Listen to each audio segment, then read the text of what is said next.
I'm Terrywood from PokerRailbird.com, where we don't believe in poker rules. Instead, we focus on poker tools. If you've ever heard things like, never limp, always raise 3 times the big blind, always continuation bet, defend your big blind at all costs, then you've been fed a myth. These so-called poker rules promise success, but in reality, they make you a rote player. And in poker, being a rote player means being exploitable. Let's break this down and talk about why rigid rules don't work and what actually does.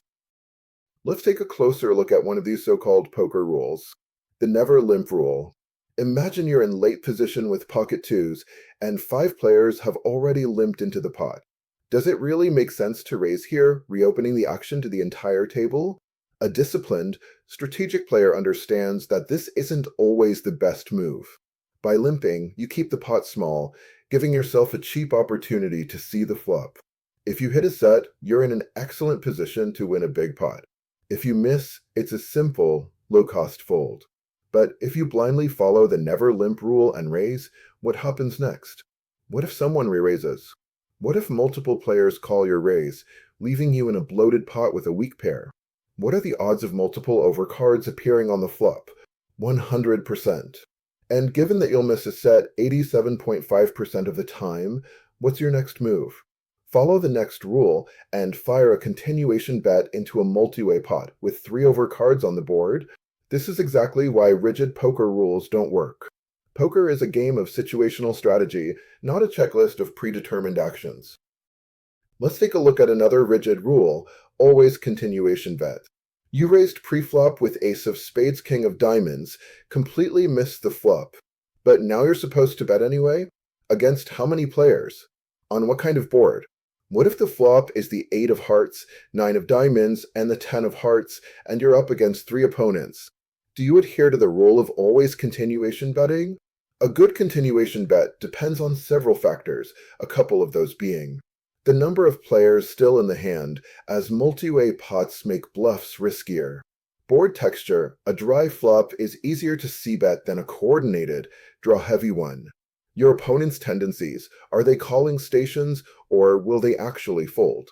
Smart players don't bet just because a rule says to, they adapt to the situation and make strategic decisions, not robotic ones. Rigid rules don't take into account the context of every situation, whereas tools are designed for the situational aspects of poker. The myth of defending your big blind. Let's break down the so-called defend your big blind rule. The chips you put up for your big blind aren't yours anymore. They belong to the pot the moment the hand begins. So what exactly are you defending? Blindly calling raises from the big blind just because you already have chips and is flawed logic. Here's why. 1. You're out of position.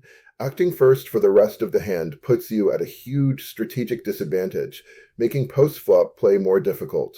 2. You're often calling with a weak hand. If your hand isn't mathematically strong enough to continue, calling just because you have discounted odds only leads to leaking chips over time. 3. Multi-way disadvantage. If multiple players enter the pot, your weak hand is even more likely to be dominated, and you'll struggle to win without a very strong board connection. 4. Inflating the pot with marginal holdings. Every chip you invest should be calculated, not emotional.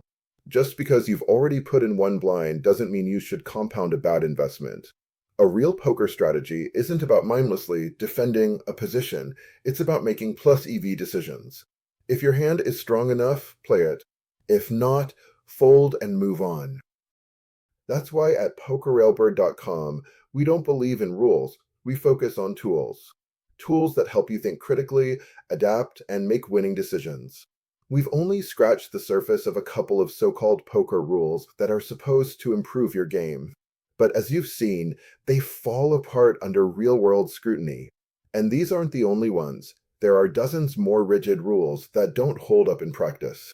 You can find them all at PokerRailbird.com, where we break them down and replace them with actual, practical poker strategies that work. We have over 55 in-depth poker strategy videos, dissecting real hands and real scenarios, not useless, one-size-fits-all advice. Check out our full breakdown at PokerRailbird.com or watch the full video on our YouTube channel. And if you think there's a poker rule that actually works in every situation, drop it in the comments. We'd love to discuss it. Poker isn't about rules, it's about making the right move at the right time. At pokerrailbird.com, we give you the tools to think for yourself, adapt, and make smarter decisions at the table. Because the only thing worse than playing by the rules is losing because of them. So go ahead, toss those outdated poker rules where they belong. Upgrade your strategy, sharpen your skills, and start winning smarter today. Subscribe to Poker Railbird and explore our quizzes, deep dive articles, and strategy videos to take your game to the next level. Thanks for watching. This is Terry Wood from pokerrailbird.com, and we'll see you at the tables.